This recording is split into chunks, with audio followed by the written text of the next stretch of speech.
Hello everyone. So from today we will start a new chapter, that is improper integrals. Okay. So first of all we will study how to check whether it is improper integral or not. So how to identify that whether it is improper integral or proper integral. Okay. So for that, first of all, if any function will be given to you in a to b f of x dx, if a or b or both a and b are infinite, if they both are infinite or either a or b is infinite, then we can directly say that it is improper integral. Okay, any one limit, either a or b or both a and b are infinite, then from that we can say that it is an improper integral. For example, here limit of a is 0 but limit of b is infinite. So this integral is improper. Similarly here both a and b are infinite. So this integral is again improper. And here this a is infinite and b is 0. But as a is infinite, this integral is also improper. So such integrals are called improper integrals of first kind. Okay. So what you have to check? Whether a or b or both a and b are infinite, then they are called improper integrals. Okay, they are called improper integrals of first kind. Now we will see improper integrals of second kind. But now what happens that if both the limits are finite, then how we can know that whether it is improper integral or not? So for that we will consider this example.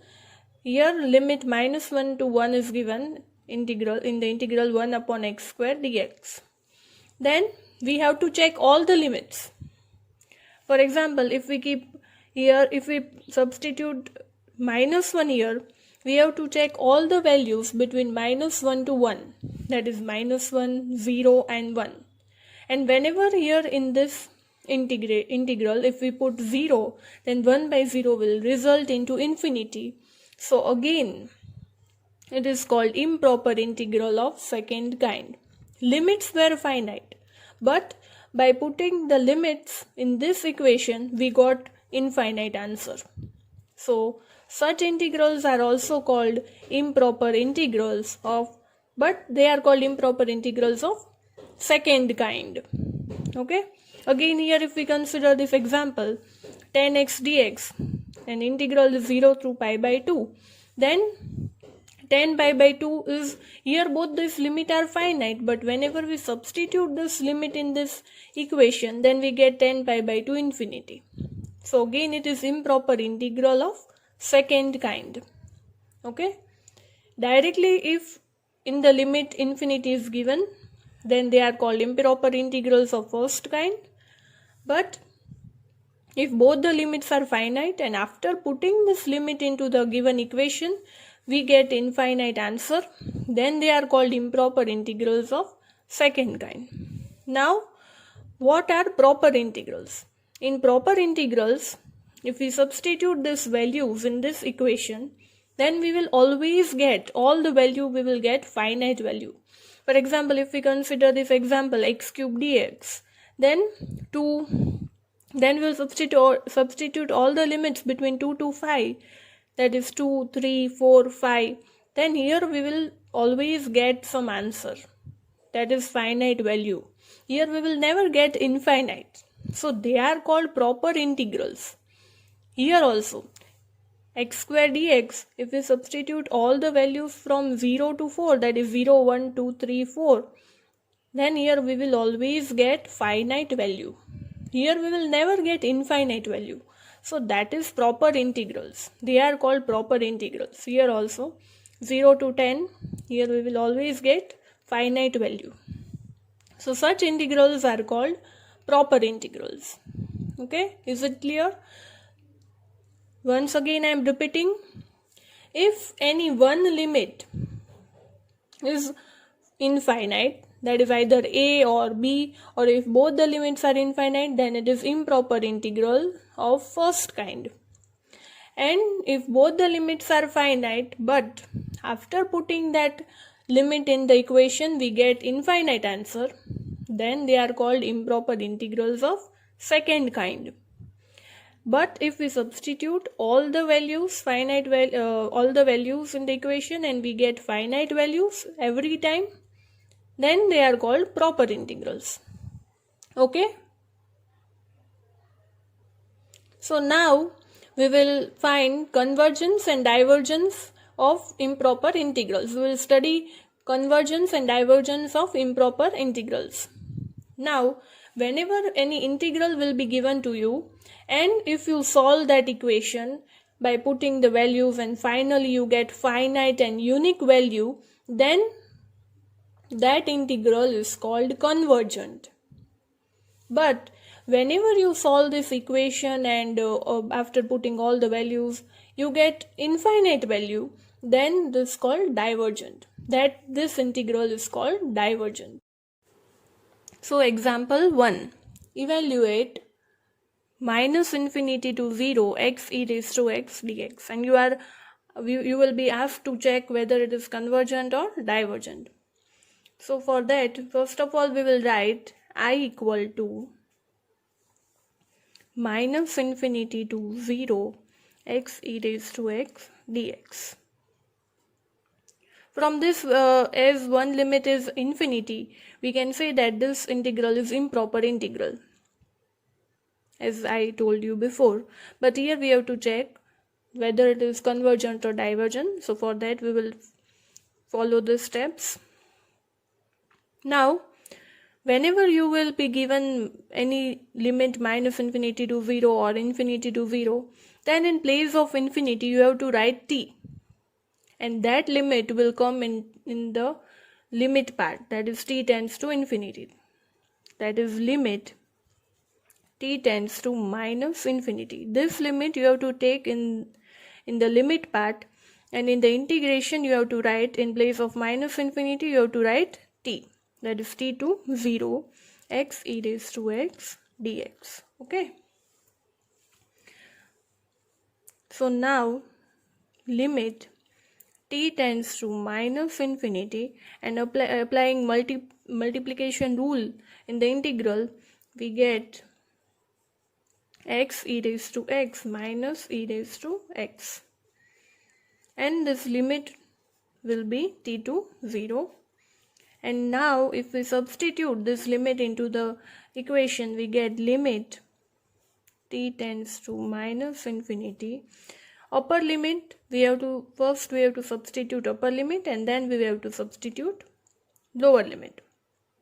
Okay, so substituting upper limit, we will get 0 into e raised to 0, that is 0, minus e raised to 0. Okay, this is substituting 0. Now we will substitute t, then it will be t e raised to t minus e raised to t.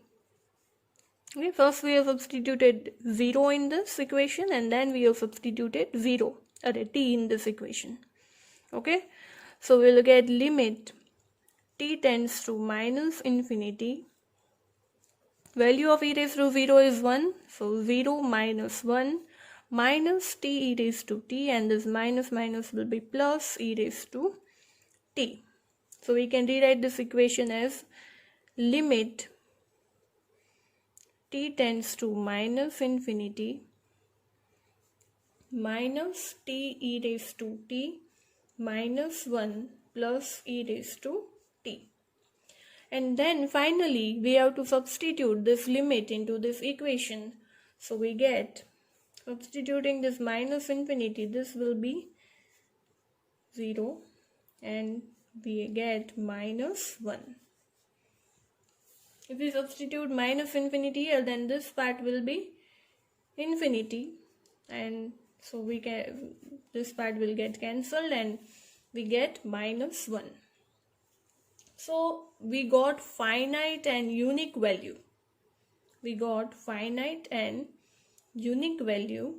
So as we told before that whenever we get finite and unique value, answer of this any question will be convergent. So answer of this question is convergent because we got finite and unique value. 2.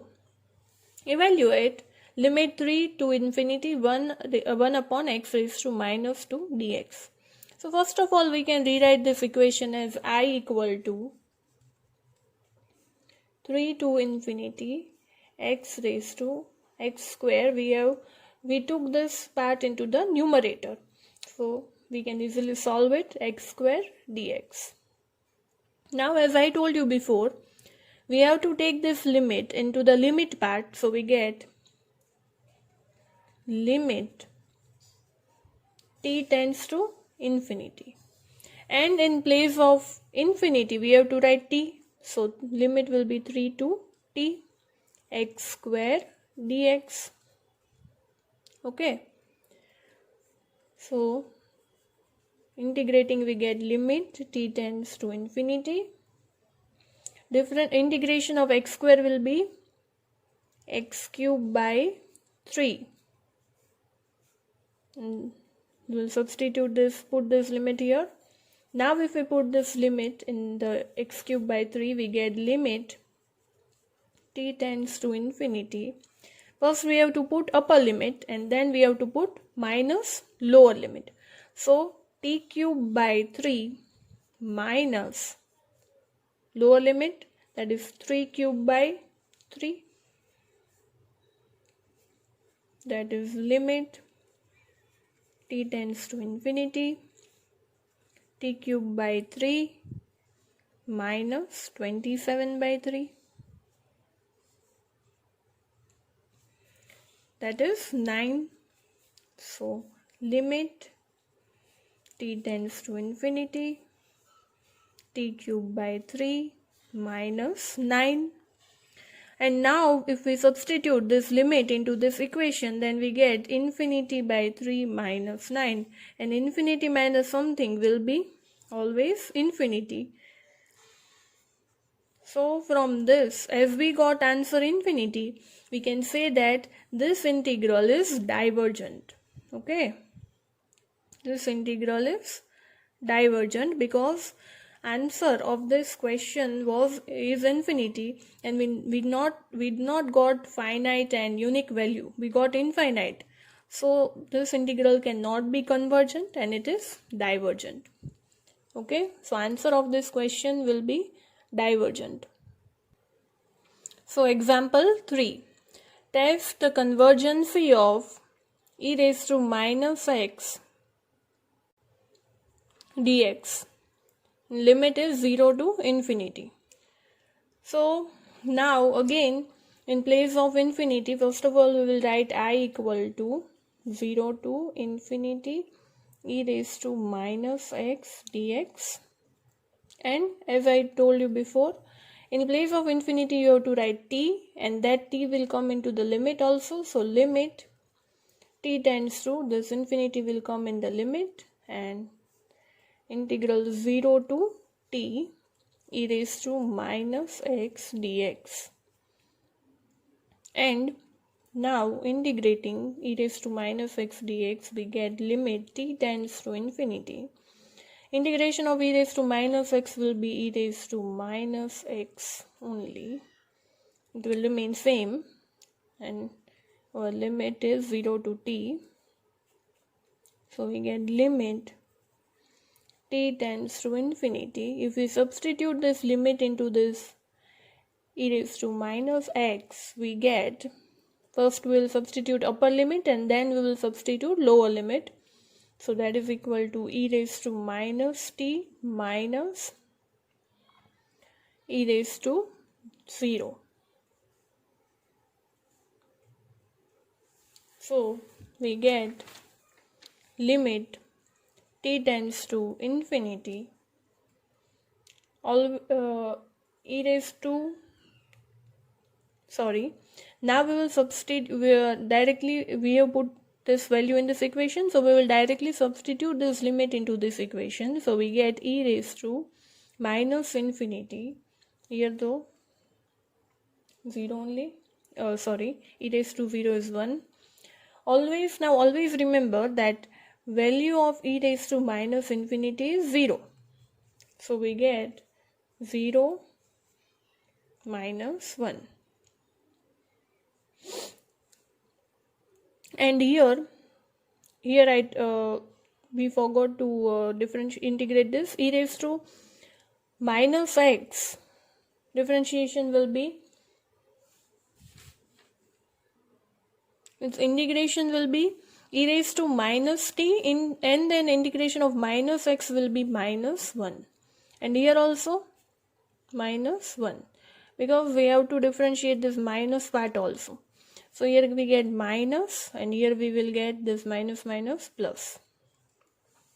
Now value of e raised to minus infinity is 0, and so 0 plus 1, here we have plus 1, so we got 1. Okay, so answer of this question is 1, but we have to say whether it is convergent or divergent. Then as we got finite and unique value, we can say that it is convergent. The given integral is convergent as we got finite and unique value. Okay. Now example 4. Evaluate 0 to infinity dx upon x square plus 4 is given. But for this, so we will write I equal to 0 to infinity dx upon x square plus 4. But for this, you should know the formula that always 1 upon x square plus a square dx is equal to 1 upon a, 1 by a, tan inverse x by a. Okay, for solving this, you should know this formula. Okay, so we will directly substitute this formula in this equation. So we will get, and first we will take this part into the limit part and substitute here t in the upper limit. So we get limit t tends to infinity 0 to t dx upon x square plus 4, and now we will substitute the formula. So we get limit t tends to infinity. If we substitute the formula, then this is our x part and this is our a part. So our a is 2 because a square is 4. So we will get 1 by 2, that is 1 by a, tan inverse x by a is 2 because this is a square. So value of a will be 2. So here we will get 2. Okay, and this is our limit 0 to t. Now we will substitute this limit into this equation. So we get limit t tends to infinity 1 by 2 tan inverse, substituting upper limit we get t by 2 minus, and here if we substitute 0, then this whole term will be 0. Okay, and now if we substitute this limit into this equation, then we get tan inverse infinity by 2 1 by 2 tan inverse infinity, and tan value of tan inverse infinity is pi by 2. So we get pi by 4. So from this we got finite and unique value. So we can say that the given integral is convergent because we got finite and unique value. So example 5. Limit minus infinity to infinity dx upon 1 plus x square. Now here also we can use the formula which we have used in the example 5, that is 1. Here also we have x square plus a square, so we can use this formula, 1 upon x square plus a square dx is equal to 1 by a tan inverse x by a. Okay, we will use this formula also here, but here both the limits are infinity. So during that time what we have to do? So for that we will write, we will take limit as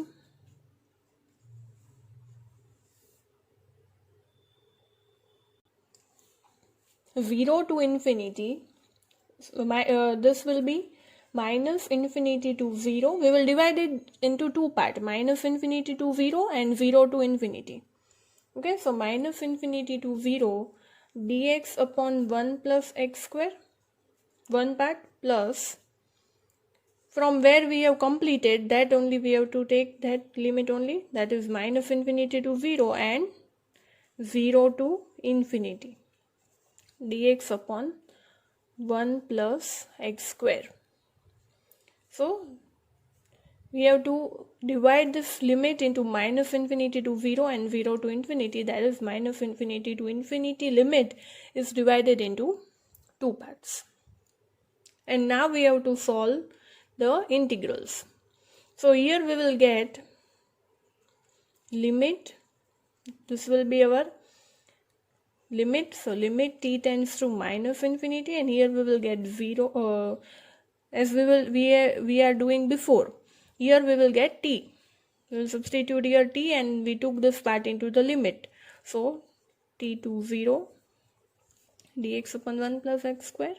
Similarly here also limit t tends to infinity, because here we will substitute t, so 0 to t dx upon 1 plus x square. So limit t tends to infinity, we can write this as 1 by a tan inverse x by a, but here a is 1, so that will be 10, so here we will get tan inverse x, so tan inverse x limit will be 0 to t, plus here also limit t tends to infinity, tan inverse x limit will be 0 to t, and here with t to 0. Now if we substitute the limit, we get limit t tends to infinity. First we will substitute upper limit, so 0 minus tan inverse t plus limit t tends to infinity. Here also upper limit if we will substitute first, so tan inverse t minus 0. And now if we substitute this t tends to infinity in this equation, then we get minus tan inverse infinity, sorry here minus infinity is there, so minus infinity plus tan inverse infinity. And as I told you before, tan inverse infinity is pi by 2, here minus infinity is minus pi by 2, plus tan inverse infinity is pi by 2. So we get pi by 2 plus pi by 2, that is 2 pi by 2. So this 2 get cancelled, so we get pi. So answer of this question is pi, and as we got finite and unique value, we can say that this integral is convergent. Okay, we can say that this integral is convergent. Okay, so answer of this question will be convergent. Now we will see one theorem, that is P integral test. It is very easy.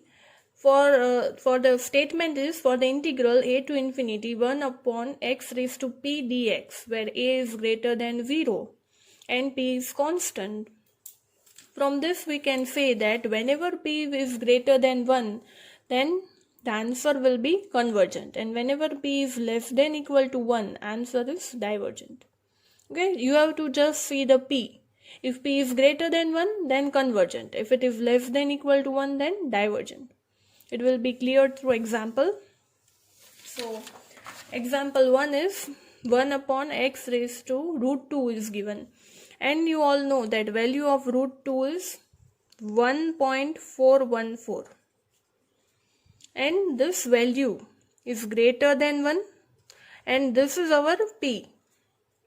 So here P is greater than 1, and as P is greater than 1, answer of this question will be convergent.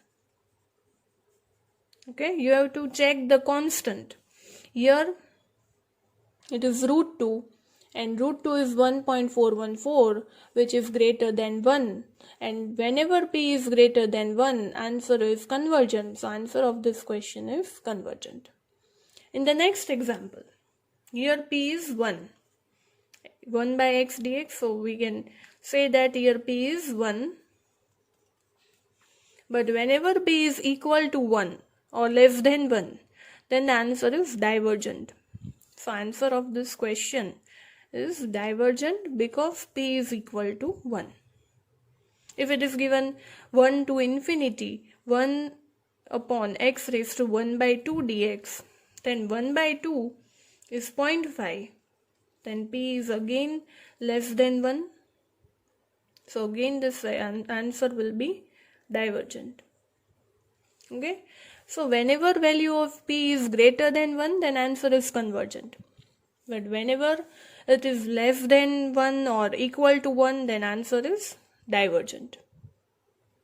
Now these are the examples for practicing for convergence and divergence. You have to check whether you are getting finite and unique value or infinite value.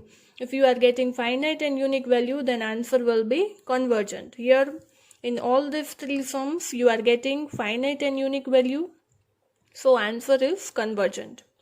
And here by P theorem, you have to just determine that whether by P theorem, that is P is greater than 1 or less than equal to 1, from that you have to identify whether it is convergent or divergent.